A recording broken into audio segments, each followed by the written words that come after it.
Assalamualaikum warahmatullahi wabarakatuh. Perkenalkan, nama saya Ahmad Mujahid Nurron. Saya berasal dari kelas 11 IPA 5. Di sini saya akan membahas materi tentang gelombang berjalan dan gelombang stasioner.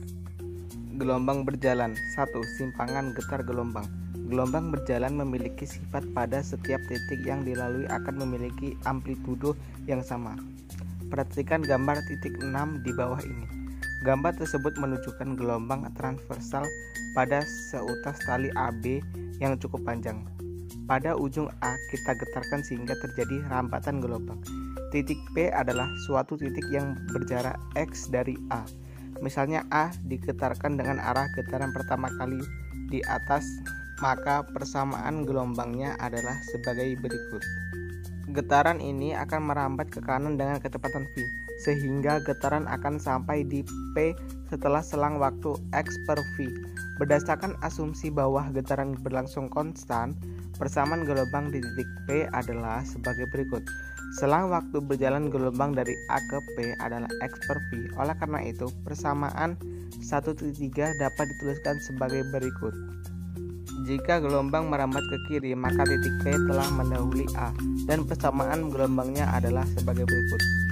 Jika titik A digetarkan dengan arah getaran pertama kali ke bawah, maka amplitudo A negatif. Dengan demikian, persamaan gelombang berjalan dapat dituliskan sebagai berikut, di mana YP sedangkan simpang di titik P atau M, A amplitudo gelombang atau M, X jarak titik ke sumber atau M, T waktu gelombang atau S, T periode gelombang atau S. Informasi untuk Anda, satuan frekuensi adalah Hz, diambil dari nama Heinrich Hertz, orang yang pertama kali mendemonstrasikan pergelombang radio pada 1886.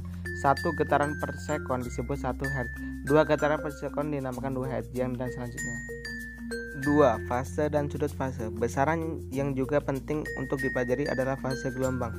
Fase gelombang dapat didefinisikan sebagai bagian atau tahapan gelombang. Fase gelombang dapat diperoleh dengan hubungan seperti berikut. Gelombang stasioner. Gelombang stasioner terjadi jika dua buah gelombang yang koheren dengan arah rambat yang saling berlawanan bertemu pada suatu titik, sehingga mengakibatkan terjadinya interferensi antara kedua gelombang tersebut. 1. Ujung terikat. Contoh gelombang stasioner adalah gelombang tali yang ujung satunya digetarkan dan ujung lain diikat. Gelombang tersebut dibentuk dari dua gelombang, yaitu gelombang datang dan gelombang pantul. Persamaan simpangan di titik P memenuhi perpaduan dari keduanya. Perpaduan gelombang datang Y1 dengan gelombang pantul Y2 di titik P memenuhi sebagai berikut.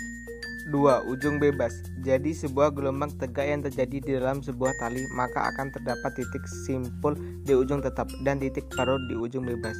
Hasil superposisi gelombang datang dan gelombang pantul pada ujung bebas adalah sebagai berikut.